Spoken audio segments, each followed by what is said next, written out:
दूसरी सुबह उस वक्त जागा जब एक पुरकैफ खुशबू मेरे नथनों से टकराई। मैंने चौंक कर आंखें खोली तो गरम गरम चाय का एक कप मेरी नाक से छू गया। उसकी तपिश से नाक के सिरे पर जलन सी हुई। ये कप एक अच्छे तनोतोश के सफेद फार्म के हाथ में था। उसने दूसरा हाथ उठाते हुए कहा, मुझे उम्मीद है तुम मुझे माफ कर दोगे, लेकिन चाय ठंडी होकर बेमजा हो जाती है और ये कमीने इसे दोबारा हरगिज गर्म नहीं करते। मैंने आंखें खोलकर उसे पहचानने की कोशिश की, फिर यकायक मुझे याद आ गया। ये उन दो आदमियों में से एक था जिन्हें रात को मैंने कंबल ओढ़े सोता पाया था। मैंने मुस्कुराते हुए उसके हाथ से चाय का कप ले लिया। शुक्रिया, चाय वाकई ठंडी होकर बेमजा हो जाती है, लेकिन खाली चाय। उसने मुस्कुराहट छुपाते हुए कहा, ये फ्लोर टी है, नाश्ता 10 बजे मिलेगा। मैंने खुश जायका चाय का घूंट भरते हुए कहा, फ्लोर टी? उसने जवाब दिया, बेड टी इसे इसलिए नहीं कह सकते कि हम बेड पर नहीं। उसकी बात पर मैं हंस पड़ा। वो बोला, गुड, वेरी गुड, अब तुम भी करीब आ जाओ, ये हंस रहा है और कोई खतरा नहीं। उसने दूसरे आदमी से कहा। वो भी उठकर हमारे पास आ गया। ये 100% मशरकी था, शायद मेरे ही वतन का बाशिंदा हो। सफेद फार्म ने कहा, इस जेल खाने के बावर्ची बहुत सलीकामंद है, वरना इतनी उम्दा चाय तो बाज होटलों में भी नहीं मिलती। मैंने चाय का खाली कप जमीन पर रखते हुए कहा, मेरा नाम अली यार खान है। सफेद फार्म बोला, मेरा नाम रिचर्ड रेमिंगटन है, लेकिन चूंकि मैं तुम्हें सिर्फ खान कहूंगा, इसलिए अगर तुम चाहो तो मुझे रिचर्ड कह सकते हो। ये भी तवील मालूम हो तो सिर्फ रिची कह लो। ये वासुदेव मुझे रिची कहता है। अरे हाँ मिस्टर वासी, तुम भी तो मिस्टर खान से अपना तारुफ करवाओ। दूसरा आदमी बोला, मेरा नाम वासुदेव है, मिस्टर अली यार खान, ताल्लुक हिंदुस्तान से है, पटना का रहने वाला हूँ, क्या आप भी? मैंने कहा, मैं पाकिस्तानी हूँ, पंजाब का रहने वाला हूँ। वासुदेव ने कहा, हम दोनों आंख खुलते ही तुम पर रिसर्च करने लगे थे। मैंने तुम्हें एक निगाह देखते ही कह दिया था कि तुम अपने ही इलाके के हो। मैंने कहा, हाँ, रात को तुम दोनों सो रहे थे। वो बोला, तुम किस वक्त आए? मैंने कहा, गालिबन 1:30 या 2 बजे का वक्त होगा। रिचर्ड ने कहा, ओह, उस वक्त तो मैं मैरी सिंगलटन के साथ रक्स की महफिल में शरीक था और मिस्टर सार्त्रे हम दोनों को देखकर शदीद गजब से पागल हुए जा रहे थे। मैंने मुस्कुराते हुए कहा, ये मैरी सिंगलटन कौन है? मैंने तो नहीं देखा। रिचर्ड ने बुरा सा मुंह बनाते हुए कहा, मैंने 8 साल से नहीं देखा तो तुम कहाँ देख लेते? 8 साल पहले वो पेरिस में थी। मैंने कहा, फिर भी तुम उसके साथ रक्स कर रहे थे।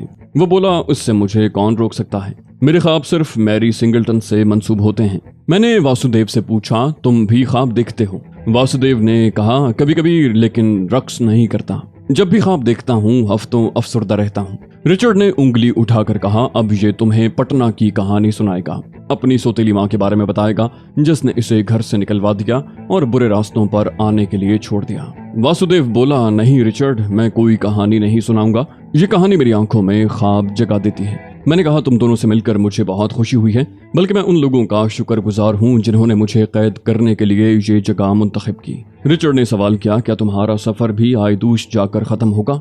वो बोला, आयदूश? वो बोला, शायद, लेकिन बदकिस्मती से मैं आयदूश के बारे में कुछ नहीं जानता। वासुदेव बोला, हमने उसके बारे में थोड़ी बहुत मालूमात हासिल की हैं, हमें वहीं भेजा जाएगा, तभी तो हम लोग यहाँ ऐश कर रहे हैं, वरना दूसरे कैदियों की तरह सुबह सवेरे उठकर काम से लग जाना पड़ता। मैंने कहा, कमाल है, मैं तो इसी जगह को आयदूश समझा था। इसके अलावा मेरे साथ कुछ इस किस्म की गुफ्तगू की गई थी जिससे अंदाजा होता था कि वो लोग मुझे यहीं रखने का इरादा रखते हैं। रिचर्ड ने कहा, मसलन ये कि यहाँ से फरार होने की मंसूबाबंदी न करना, वरना नुकसान उठाओगे, और जब तक हमारे मेहमान हो सुकून से रहना। मैंने कहा, बिल्कुल यही। रिचर्ड ने गहरी सांस लेकर कहा, तब मुबारकबाद वसूल करो कि तुम भी आयदूश ही भेजे जाओगे। जिन लोगों को यहाँ रखा जाता है उनके साथ उनका रवैया मुख्तलिफ होता है। मेरे जहन में हार्वर्ड के अल्फाज गूंज रहे थे। वो हालात गर्दिश कर रहे थे जिनके तहत मुझे पहले कैद खाने से यहाँ मुंतकिल किया गया था। बहरहाल अब इन बातों में सर खपाने से कोई फायदा नहीं था। 2 दिलचस्प साथी मिल गए थे जिनकी वजह से वक्त उम्दा तौर पर कट सकता था। हम तीनों ही बैक वक्त खामोश हो गए थे। नया सिलसिला गुफ्तगू शुरू करने के लिए शायद हम मुनासिब अल्फाज तलाश कर रहे थे।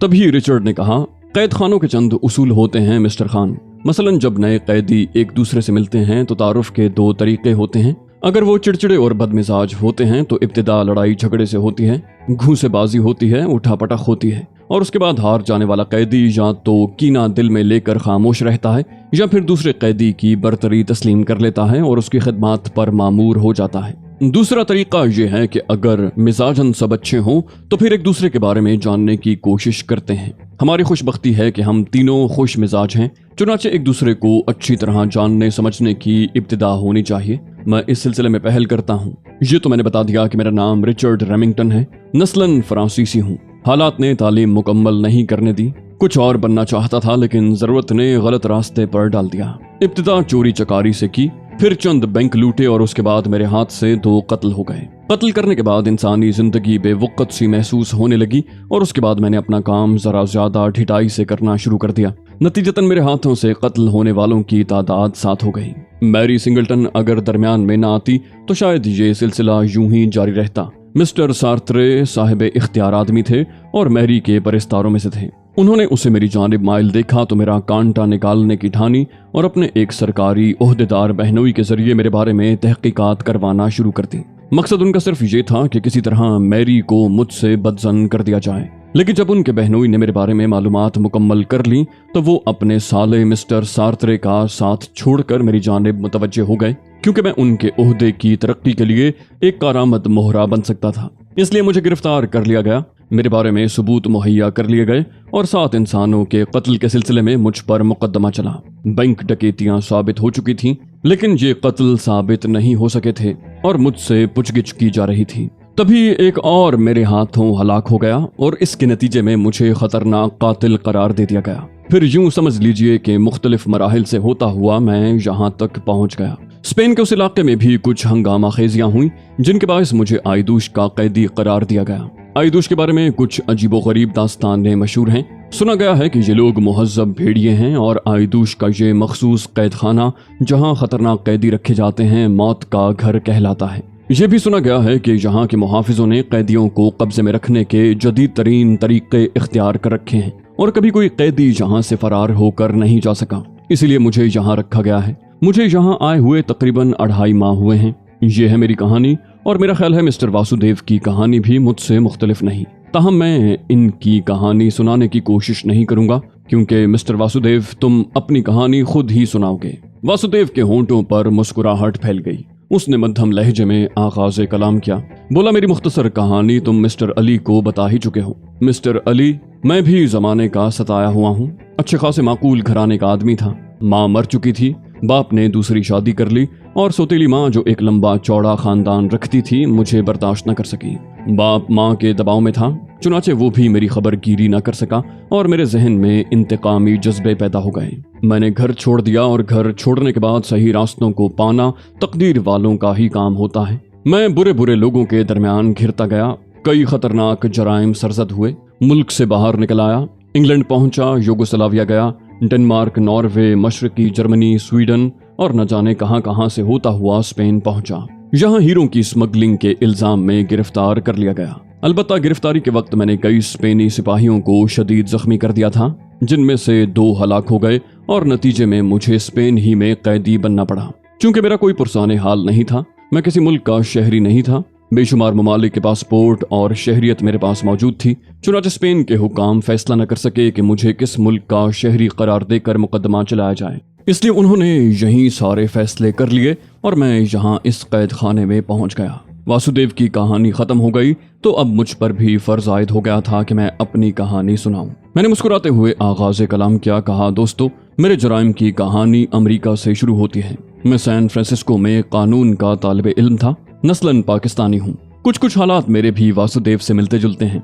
सौतेली माँ का ही शिकार मैं भी था, लेकिन उसने मुझ पर मजालिम नहीं किए थे, बस वो मुझे नापसंद करती थी, जिसके नतीजे में मेरे बाप ने मुझे गैर ममालिक भेज दिया। मकसद यही था कि तालीम भी मुकम्मल हो जाए और मैं ज़हनी तौर पर किसी नफ्सियाती उलझन का शिकार न बनूं। लेकिन मेरा दीनी और मिल्ली जज्बा जाग उठा। सैन फ्रांसिस्को के एब्रन हॉल में चंद यहूदी स्कॉलरों की हर्जा सराई सुनकर मैं खुद पर काबू न रख सका और मैंने वहीं खड़े होकर उनकी बकवास का मुंह तोड़ जवाब दे दिया। इससे अमेरिकन यहूदी मेरी जान के दुश्मन हो गए और फिर मेरे और उनके दरमियान बाकायदा चल पड़ी। बमुश्किल तमाम मैं अमेरिका से निकलकर लंदन पहुंचा, लेकिन अमेरिकी यहूदी मेरे सख्त मुखालिफ थे, इसलिए कि मैंने उनके चंद पालतू गुंडों को भी कत्ल कर दिया। ऑलिव हार्वर्ड नामी एक अमेरिकी से मेरे खूब 2 हाथ हुए। बिलाखिर मुख्तलिफ मराहिल से गुजरता हुआ मैं उसके हाथों कैद हो गया। पिछले दिनों मैं यहीं एक कैद खाने में कैद था कि कुछ दिलचस्प हालात पेश आए। उन्हें ये एहसास हुआ कि कैद खाने में चंद लोग मेरे मददगार बन गए हैं। चुनाचे उन्होंने मुझे आइदूश में मुंतकिल कर दिया। आइदूश के बारे में जैसा कि मैं तुम लोगों को बता चुका हूँ, मुझे मालूमात नहीं है। बहरहाल अब मैं भी यहाँ मौजूद हूँ। रिचर्ड ने कहा, वाह, तुम्हारी कहानी तो बहुत शानदार है। हम तो जराइम पेशा लोगों की हैसियत से यहाँ आए हैं, लेकिन तुम एक ऐसे जुर्म की पादाश में ये सजा भुगत रहे हो जो दर हकीकत जुर्म नहीं है। तुम्हारी हैसियत हमसे बरतर हुई। मैंने कहा, हैसियत की क्या बात है रिचर्ड, हर सूरत में मैं एक कैदी हूँ। रिचर्ड ने कहा, नहीं दोस्त, हम तुम्हारा एहतराम करते हैं। इस गुफ्तगू के बाद हम लोग खामोश हो गए। वासुदेव किसी गहरी सोच में डूबा हुआ था। जब ये खामोशी तवील हो गई तो मैंने कहा, तुम लोग बस इस बैरक में कैद रहते हो या बाहर के हालात का भी अंदाजा रहता है? रिचर्ड बोला, नहीं, कोई खास नहीं। 3:30 पौने 4 के करीब हमें बाहर निकाला जाता है और जेल के सहन में चहलकदमी करने की इजाजत दी जाती है। फिर सूरज गुरूब होने तक हम बाहर रह सकते हैं। अलबत्ता दूसरे कैदियों से बातचीत या राब्ता कायम करने की सख्ती से ममानियत है। वैसे भी हमने यानी मैंने और वासुदेव ने कभी इन कैदियों से ताल्लुकात बढ़ाने की कोशिश नहीं की, क्योंकि उनमें ज्यादातर खतरनाक लोग हैं। चोर, उचक्के, डाकू, पेशावर कातिल, जिनके बारे में अजीब अजीब कहानियां पहरेदारों की जबानी सुनने में आती हैं। किसी ने 1 दर्जन कत्ल किए तो किसी ने 2 दर्जन। बहुत से खतरनाक मुजरिमों को तहखानों में रखा जाता है। सुना गया है कि वो तहखाने इतने भयानक हैं कि वहां से कोई शख्स जिंदा बाहर नहीं निकलता। मैंने पूछा, आइदूश के कैद खाने में जैसा कि तुमने बताया है, क्या इसी किस्म की आसानियां फराहम की गई हैं कि वहां खुशी से जाना पसंद किया जाए? वो बोला, नहीं, हरगिज नहीं। वो कैद खाना बकौल उनके इतना मजबूत है कि वहां से निकलना आसान काम नहीं। वहां हजारों कैदी बैक वक्त अपनी सजाएं काट रहे हैं। लेकिन ये भी सुना गया है कि निगरानी के इंतजामात में थोड़ी बहुत गुंजाइश निकल आती है। पुलिस अफसरों और निगरानों को रिश्वत देकर फरार होने की कोशिश की जा सकती है, लेकिन इसके लिए शर्त यही है कि कोई मकामी आदमी साथ दे, क्योंकि स्पेनी जबान जानना बेहद जरूरी है। इसके अलावा रास्तों से वाकफियत के लिए भी मकामी आदमी कारआमद हो सकता है, वरना दूसरे लोग तो फौरन निगाहों में आकर दोबारा मुसीबत में फंस सकते हैं। मैंने और वासुदेव ने यही फैसला किया था कि आइदोश के कैद खाने में अगर रिश्वत देकर हमें निकलने का मौका मिल जाए तो हम कोशिश जरूर करेंगे। मैंने कहा, तो तुम फरार होने का इरादा रखते हो? वो बोला, जाहिर है डियर खान, कोई शख्स भी खुशी से जिंदगी की दिलचस्पियों से दूर रहकर जिंदगी गुजारने का तसव्वुर नहीं रखता। हम दोनों बज़ाहिर खुश मिजाजी से अपना वक्त काट रहे हैं। अब तक फरार की कोशिश कर भी चुके होते, लेकिन हमने अपने आप को इस ख्याल से बाज रखा है और यही ठानी है कि इस ब्रांच से आइदूश के कैद खाने में पहुंचने के बाद हम वहां से निकलने की कोई कोशिश करेंगे। बाकी तो सारे खेल तकदीर के हैं। हाँ, अगर तुम जैसा ज़हीन साथी इस दौरान में हमें मिल जाए तो हम अपनी तादाद 2 और 3 से ज्यादा भी बढ़ा सकते हैं। मैं खामोश रहा। कैद खाने में जिंदगी गुजारने का तसव्वुर तो मेरे लिए भी अजियत बख्श था। मौत को किसी भी लम्हे गले लगाने के लिए तैयार था, क्योंकि जिंदगी जिस मकसद के लिए वक्फ हो चुकी थी उसमें जान देना तो एक लाजमी अमर था। ताहम ख्वाहिश यही थी कि जान देने से पहले इतना कुछ कर जाऊं कि दिल में कोई हसरत बाकी न रहे। चुनाचे चंद रोजा जिंदगी के तवील लम्हात कैदियों की हैसियत से गुजारना मुझे भी पसंद नहीं था। जिस तरह हालात पेश आए थे उनमें अभी तक इतनी गुंजाइश नहीं निकल सकी थी कि मैं फरार का कोई मंसूबा बना सकता। बल्कि ये कहा जाए तो गलत ना होगा कि अभी मुझे कैद हुए जुमा 8 दिन हुए थे। अभी तो सिर्फ कैद खानों के दीदार ही कर रहा था। भागने का मौका तो इतनी जल्दी शायद ही किसी को नसीब होता। उस कैद खाने में जहां मैं पहले था, हैरत अंगेज तौर पर वो शख्स मुझ तक पहुंच गया था और उसने भी फरार ही का मंसूबा पेश किया था। हालात साथ नहीं दे सके थे और मैं जो फरार होने की कोशिश के बारे में मुकम्मल मंसूबाबंदी भी नहीं कर सका था, इससे पहले ही अताब का शिकार हो गया था। रिचर्ड और वासुदेव के साथ बाकी सारा वक्त बड़ा पुरसुकून गुजरा। उन दोनों ने एक लम्हा भी मुझे दिल गिरफ्तार नहीं होने दिया। वो तरह तरह के लतीफे सुनाते रहे, अपने तजर्बात बयान करते रहे और यूं शाम हो गई। हमें खाने पीने के लिए मुनासिब चीजें दी गईं, जिनसे अंदाजा होता था कि उस कैद खाने में बाकी मामलात खा कुछ भी हो, लेकिन यहाँ कैदियों के साथ कोई बुरा सलूक नहीं किया जाता, जिसके बायस उन्हें कोई शिकायत नहीं होती। रात के तकरीबन 8:30 बजे होंगे कि बैरक का दरवाजा खुला और 3-4 मुसल्ला आदमी अंदर घुस आए। उनमें से एक ने हम तीनों को देखते हुए कहा, मिस्टर अली यार खान। मैंने आगे बढ़कर कहा, मैं हूँ, क्या बात है? दूसरे आदमी ने टूटी फूटी अंग्रेजी में कहा, हमारे साथ आओ। वासुदेव और रिचर्ड के चेहरों पर हैरानी के साए रिंग गए। वासुदेव ने जल्दी से उर्दू में कहा, अली, जिस तरह भी मुमकिन हो सके हालात को कंट्रोल में रखना, हमें वक्त का इंतजार करना है। इससे पहले अगर कोई जज्बाती लग़्ज़िश हो गई तो नुकसान उठा सकते हो। मैंने आंखें बंद कर लीं और उन लोगों के साथ आगे बढ़ गया। बैरकों के इलाकों से निकलने के बाद मैं उस जगह पहुंचा दिया गया जहां जेल के हुक्काम के दफातर बने हुए थे। ये दफातर पक्की ईंटों के थे और यहाँ रोशनी का भी माकूल इंतजाम था, लेकिन उनकी साख्त बैरकों जैसी थी। दफातर के आगे एक अहाता था जिसमें जगह जगह दरवाजे थे। मुझे बिल्कुल दरमियानी हिस्से में ले जाया गया था। अहाते से गुजरने के बाद 3 सीढ़ियां चढ़ना पड़ी और फिर एक लंबी राहदारी आ गई। उसी राहदारी के दूसरे हिस्से पर दफातर के दरवाजे थे। उनमें उमूमन रोशनियां नजर आ रही थीं। एक कमरे के दरवाजे के पास ले जाकर मुझे अंदर दाखिल कर दिया गया। लाने वाले बाहर ही रुक गए थे। अंदर मौजूद शख्स स्पेनी मालूम नहीं होता था, लेकिन उसके जिस्म पर मकामी अफसरान ही की सी वर्दी थी। चौड़े जबड़े वाला ये शख्स चेहरे और आंखों से कीनातोज मालूम होता था। उसकी आंखों में मेरे लिए शदीद नफरत की लहर नजर आ रही थी। होंठों पर तनफ्फुर आमेज मुस्कुराहट रक्सा थी। उसने हाथ में पकड़े हुए रूल को मेज पर दोबारा बजाया। उसकी वजह फौरी तौर पर मेरी समझ में ना सकी, लेकिन चंद लम्हों के बाद मैंने कमरे का दरवाजा बाहर से बंद होने की आवाज सुनी और रूल मेज पर बजाने का मकसद समझ में आ गया। मेरी छठी हिस्स बता रही थी कि मुझे यहाँ बुलाना बेमकसद नहीं है और मुमकिन है ये सूरत हाल मेरे लिए साजगार न हो। ताहम मैं खामोशी से उसकी मेज के सामने जाकर खड़ा हो गया। वो मेरी सूरत देखता रहा। मेज के सामने कुर्सियां पड़ी हुई थीं, लेकिन उस मगरूर इंसान ने मुझे बैठने की पेशकश न की। कुछ देर मुझे इसी तरह घूरते रहने के बाद उसके होंठ खुले। तो तुम्हारा नाम अली यार खान है? मैंने मध्यम शुस्ता लहजे में कहा। हाँ, यकीनन आपको मेरे बारे में इल्म होगा। उसने सवाल किया। और तुम्हारा ताल्लुक तंजीम आज़ादी फ़लस्तीन से है? एक लम्हे के लिए मैं उलझन में पड़ गया। ये शख्स यकीनन स्पेनी नहीं था, फिर उसका ताल्लुक कहाँ से था, इसका मुझे कोई अंदाजा न हो सका। ताहम उसके लहजे और आंखों से टपकती हुई नफरत मुझे एहसास दिलाने लगी थी कि ये जो कोई भी है तंजीम आज़ादी फ़लस्तीन का दुश्मन है। फिर उसने किसी कदर तमस्खराना अंदाज में कहा, तुम तंजीम के लिए क्या क्या कारनामे अंजाम दे चुके हो? मेरे लिए खुद पर काबू रखना मुश्किल हो रहा था, ताहम मैंने जिस हद तक भी मुमकिन हो सका पुरसुकून लहजे में कहा, मैं इस सिलसिले में कोई बात नहीं कर सकता। वो बोला, नौजवान, तुम जानते हो कि तुम कैदी हो। मेरे इल्म में ये बात नहीं है कि तुम किस जुर्म की पादाश में यहाँ लाए गए हो, लेकिन आओ हम मुतारिफ हो जाएं। मेरा नाम कॉलिन वॉश है और मैं नस्लन यहूदी हूँ।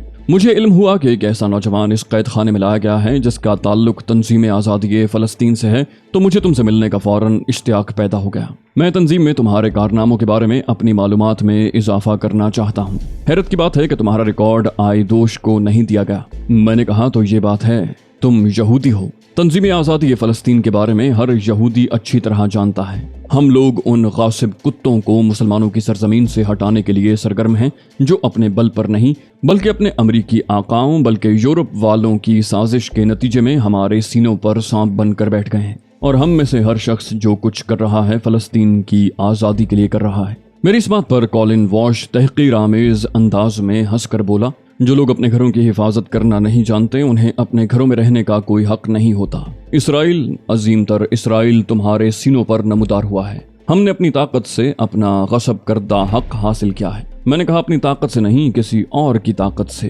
तारीख इस बात की गवाह है। वो बोला, तारीख झूठ बोलती है। ये तारीख तुम लोगों की बनाई हुई है और अब तुम सिर्फ लकीर पीट रहे हो। इसराइल वजूद में आ चुका है, उसका नामो निशान मिटाना नामुमकिन है। हम तुम्हारे सरों पर हुकूमत करने के लिए पैदा हुए हैं और करते रहेंगे। मैंने भी नफरत भरे लहजे में कहा, यह तो आने वाला वक्त ही बताएगा। वो बोला, फ़लस्तीनी नौजवान, तुम ये भी जानते होगे कि हमारे दूसरे फ़राइज़ के अलावा एक मजहबी फ़र्ज हम पर यह भी आयद होता है कि हम जिस तरह भी मुमकिन हो सके फ़लस्तीनी बेवकूफ़ों को उनकी अहमकाना हरकतों की सज़ा दें। मैंने सुना था कि तुम आइदोश के कैद खाने की उस ब्रांच में ऐशो इशरत की जिंदगी गुजार रहे हो। भला ये मुझे कैसे गवारा हो सकता है? चुनाचे मैं अपने इख्तियारात से काम लेकर तुम्हारे लिए कुछ मखसूस जिम्मेदारियां तलाश कर चुका हूँ। एक फ़लस्तीनी जाले से आइदोश की इस ब्रांच की लेटरिन साफ करवाना एक दिलचस्प मशगला होगा और इससे मेरी रूह को तस्कीन मिलेगी। मैंने कहा, यहूदी कुत्ते, तू मुझसे बात कर रहा है। मेरी शख्सियत को जाने बगैर मैं तेरे मुंह पर थूकता हूँ। तू क़यामत तक अपने इख्तियारात से ये नाजायज़ फ़ायदा नहीं उठा सकेगा। मैंने आगे बढ़कर उसके मुंह पर थूक दिया।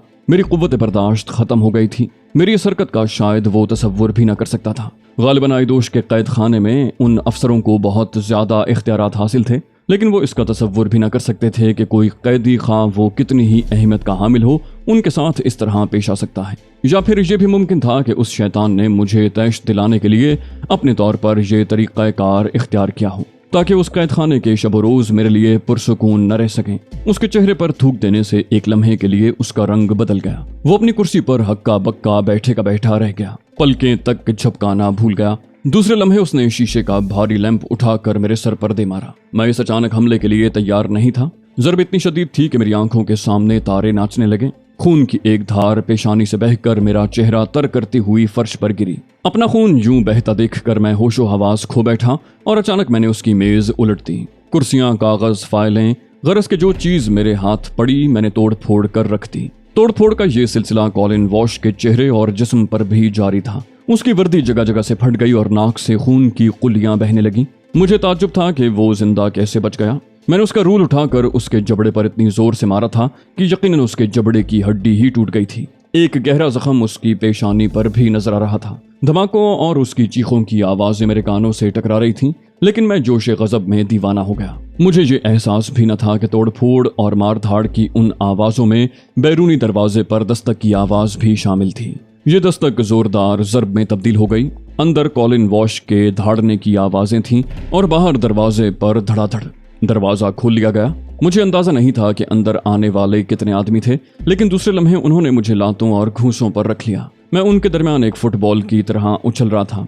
वो वहशी दरिंदों की तरह मुझ पर पिल पड़े थे और मार मार कर मेरा हुलिया बिगाड़ दिया। शायद ही मेरे बदन का कोई हिस्सा उनकी मार पीट से महफूज रहा हो। फिर एक कवि हैकल सिपाही का घूंसा मेरी गुद्दी पर पड़ा और मैं धड़ाम से फर्श पर ढेर हो गया। चंद लम्हों तक ये महसूस होता रहा कि मैं गहराइयों में डूबता जा रहा हूँ। फिर ये एहसास भी गुम हो गया। अब मेरे चारों तरफ अंधेरा था, बेपाया अंधेरा जिसका मुझे एहसास भी न रहा।